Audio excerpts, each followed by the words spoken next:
జనసేనలో పనిచేస్తున్నటువంటి నాయకుడు కిరణ్ రాయ్. ఈ కిరణ్ రాయల పైన లక్ష్మీరెడ్డి అనే ఆవిడ కొన్ని ఫిర్యాదులు చేసి కేసులు అయితే నమోదు చేయించింది. ఏంటంటే తన నుంచి 1,20,00,000 నగదు తీసుకున్నాడు, అలాగే 25 సవర్ల బంగారం కూడా తీసుకున్నాడు. వాటిని అంటే జనసేన అధికారంలోకి వస్తే వాటిని రెట్టింపు చేసి ఇస్తానని, తనకి ఇప్పుడు డబ్బు అవసరమని, అలాగే వీలైతే పెళ్లి కూడా చేసుకుంటానని నన్ను నమ్మబలికి ఇప్పుడు మొహం చాటేస్తున్నాడంటూ ఆమె అయితే ఫిర్యాదులు చేసింది. కొన్ని వీడియోలు కూడా విడుదల చేసింది. అయితే అనూహ్యంగా ఇటువైపు ఈయనపై ఫిర్యాదులు చేయడంతో పాటు ఇటు అదే సమయంలో 2 రోజుల తర్వాత రాజస్థాన్ పోలీసులు అయితే ఆమెను అరెస్ట్ చేశారు.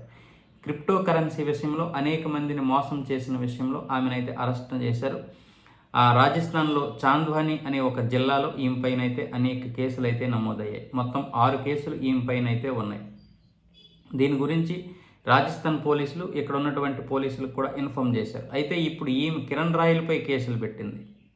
అక్కడేమో ఆమె పైన కేసులు అయ్యాయి. దీనిపైన పోలీసులు, ఇరు వర్గాల పోలీసులు అంటే రాజస్థాన్ పోలీసులు, ఇక్కడ ఆంధ్ర పోలీసులు ఇద్దరు కూడా మాట్లాడుకోవడం జరిగింది. 2 వైపులా కూడా కేసులు అయితే ఉన్నాయి. ఈ కిరణ్ రాయల పైన అయితే కేసులు అయితే నమోదయ్యాయి. ఇంకా వాటి గురించి ఎంక్వైరీ అయితే చేయడం లేదు.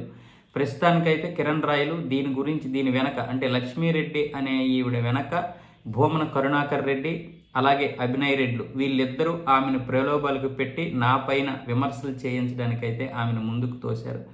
ఇంతే తప్ప, అంతేకాదు ఆమె తరపు నాయకులు కూడా, లాయర్లు కూడా వైసీపీ నాయకులే. వాళ్ళందరూ కూడా వైసీపీకి సంబంధించినటువంటి వారు. ఎలాగైనా సరే జనసేనని నన్ని వీధిని పెట్టడానికి, పరువు తీయడానికి మాత్రమే ఇవన్నీ చేశారు తప్ప నిజానికి నాకు ఆమెకి ఎలాంటి సంబంధము లేదు.